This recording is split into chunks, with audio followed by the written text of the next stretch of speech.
Shalom jemaat yang terkasih di dalam Tuhan Yesus Kristus.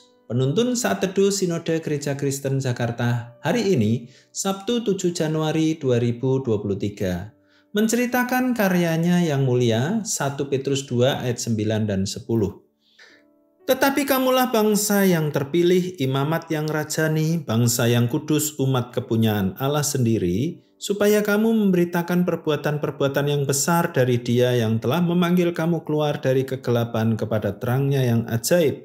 Kamu yang dahulu bukan umat Allah, tetapi yang sekarang telah menjadi umat-Nya, yang dahulu tidak dikasihani, tetapi yang sekarang telah beroleh belas kasihan. Cara promosi sebuah produk mengalami perubahan besar dalam 2 dekade terakhir ini. Pada zaman dahulu, promosi hanya mengandalkan iklan lewat televisi, spanduk, brosur, atau sejenisnya. Tetapi sejak munculnya media sosial, iklan berubah menjadi terpusat pada opini atau pendapat yang pengguna media sosial, yang disebut dengan endorser, yaitu mereka yang mengalami langsung dengan produk yang ada, kemudian dipromosikan kepada khalayak. Uniknya, endorser ini tidak selalu datang dari artis atau selebgram yang dibayar untuk beriklan, tetapi sebagian besar mereka adalah masyarakat yang mengalami langsung produk itu. Jika masyarakat sangat puas dengan sebuah produk, berita tentang produk itu akan tersebar cepat dan makin meningkat pendapatan produk itu. Sebaliknya, jika semakin tidak puas atau benci produk itu, maka produk tersebut akan semakin terancam untuk rugi.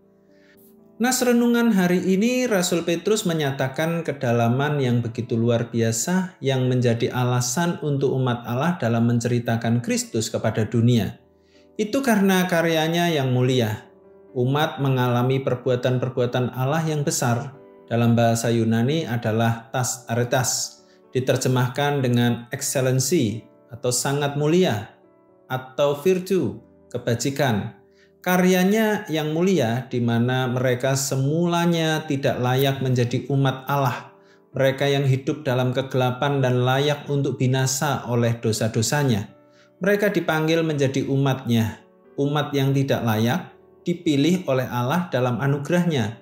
Umat itu diberi kesempatan oleh Tuhan menjadi alat bagi kemuliaan-Nya sebagai imamat baginya.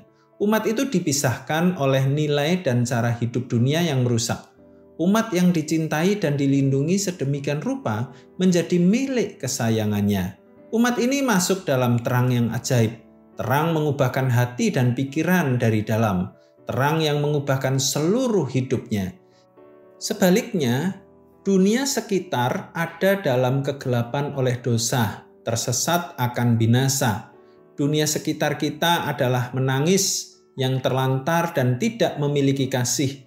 Dunia sekitar kita yang tidak mengenal damai, hidup dalam konflik dan kekacauan. Dengan begitu besar pemberian Allah bagi umat-Nya, umat yang normal dan wajar pasti sangat berbahagia dan puas akan karya Allah. Tidak ada alasan bagi mereka untuk tidak menceritakan karyanya yang mulia dan agung itu kepada dunia lewat perkataan dan perbuatan.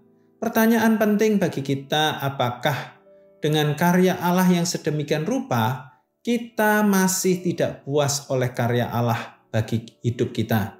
Jika kita puas, mana cerita tentang kepuasan dan sukacitamu bagi dunia?